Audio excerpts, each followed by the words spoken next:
सभी भक्तों को मेरी तरफ से राधे राधे। आप सभी लोगों के लिए कहानी लाई हूँ। कहानी पूरी सुनोगे तभी समझ में आएगा। कहानी है संत सेवा का महत्व। गुरु की सेवा में अपने जीवन को समर्पित करना अत्यंत कठिन है।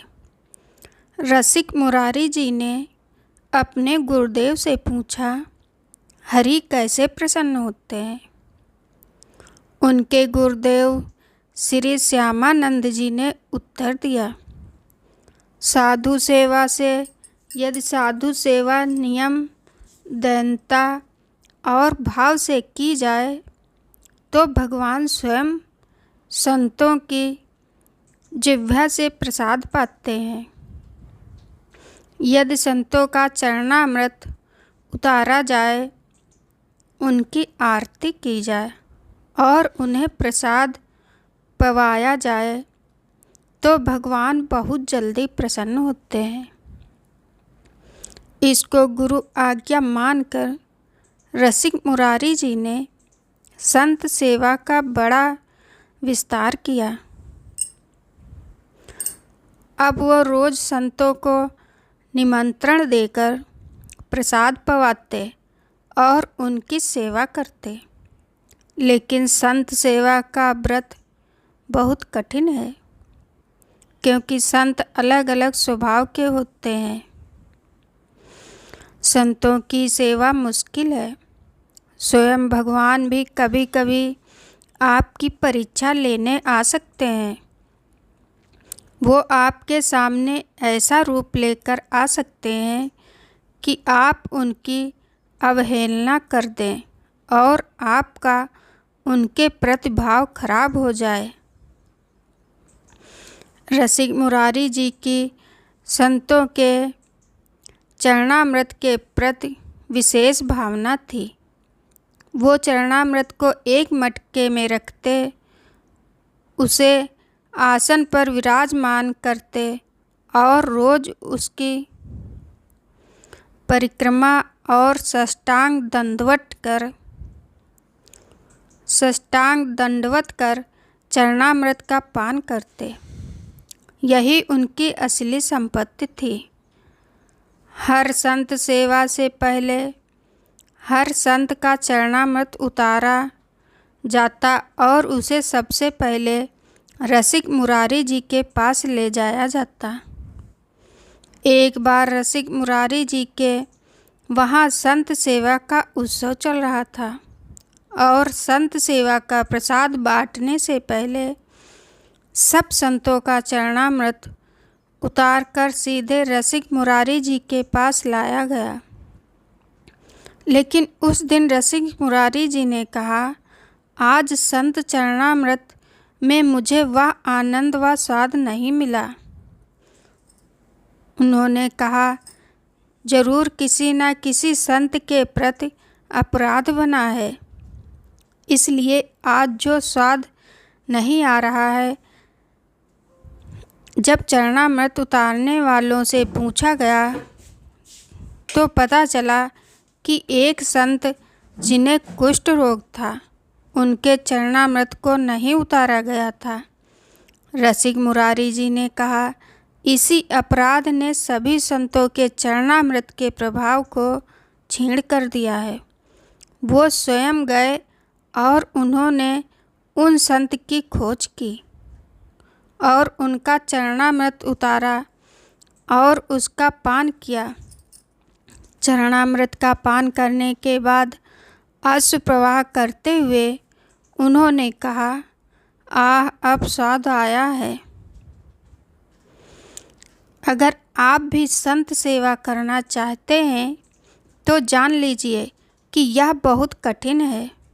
हो सकता है आप किसी संत का चरणामृत उतार रहे हो और वो आपको लात मार दे, फिर भी आपको हाथ जोड़कर दयालुतापूर्वक खड़े रहना है, उसका उत्तर नहीं देना।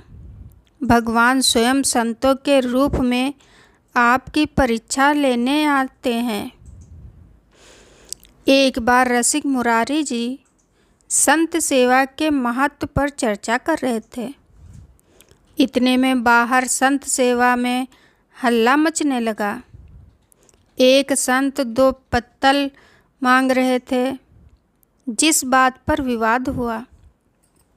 जब रसिक मुरारी जी बाहर देखने गए तो उन संत ने पत्तल में परोसा हुआ प्रसाद रसिक मुरारी जी के मुंह पर फेंक दिया। लेकिन रसिक मुरारी जी ने तनिक भी क्रोध नहीं किया और कहा, हे प्रभु, आपकी हम पर अपार कृपा है कि आपने आज पहले ही उत्कृष्ट संतों का छोड़ा हुआ भोजन, जो ग्रहण करने से आध्यात्मिक उन्नति होती है, हमें दे दिया। वे संत रसिक मुरारी जी को कट वचन भी कहने लगे, फिर भी उन्होंने उन्हें कुछ नहीं कहा और अपने सभी जनों को रोका और उन संत से कहा, आप बहुत करुणामयी हैं। उन्होंने उनके लिए 2 पत्तल लगाए और अपने परोसने वालों से कहा, तुम्हारे अंदर सेवा का भाव नहीं, तुम्हें इस सेवा से निष्कासित किया जाता है। संतों के साथ कोई ऐसा व्यवहार करता है क्या? संत सेवा में जिसकी प्रबल निष्ठा होती है, वो कभी उनमें दोष दर्शन नहीं करता, और संतों में दोष दर्शन ना हो ऐसा मुश्किल है, क्योंकि उनके व्यवहार दुनिया से विलग होते हैं। एक दिन रसिक मुरारी जी ने सुना कि सामने वाले बगीचे में संत मंडली आई हुई है, तो वो उनके दर्शन के लिए गए। संतों को दर्शन बहुत सावधानी से करना चाहिए और यह ध्यान रखना चाहिए कि उनके प्रति कोई दोष दर्शन ना हो। ऐसा करने से उनके दर्शन मात्र से पाप का नाश हो जाता है।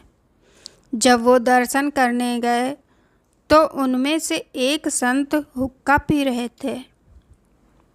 संत ने उन्हें देखते ही अपने हुक्कों को छुपा लिया। रसिक मुरारी जी ने सोचा, कहीं इन संत को संकोच ना हो जाए।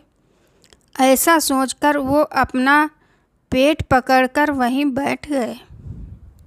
संत ने पूछा, क्या हुआ? रसिक मुरारी जी ने कहा, मेरे पेट में बहुत दर्द हो रहा है। अगर मुझे हुक्का पीने को मिल जाए तो ये ठीक हो जाएगा। उन संत ने तुरंत अपना हुक्का निकाला और रसिक मुरारी जी ने उसे मुंह से लगाकर पीने का नाटक किया। इसी प्रकार उन्होंने उस संत का संकोच दूर किया। रसिक मुरारी जी भगवत लीला में डूबे हुए संत सेवी थे। उन्होंने संत सेवा के प्रति लोगों की श्रद्धा बढ़ाने के साथ साथ यह भी सिखाया कि संतों में दोष दर्शन या उनकी निंदा नहीं करनी चाहिए।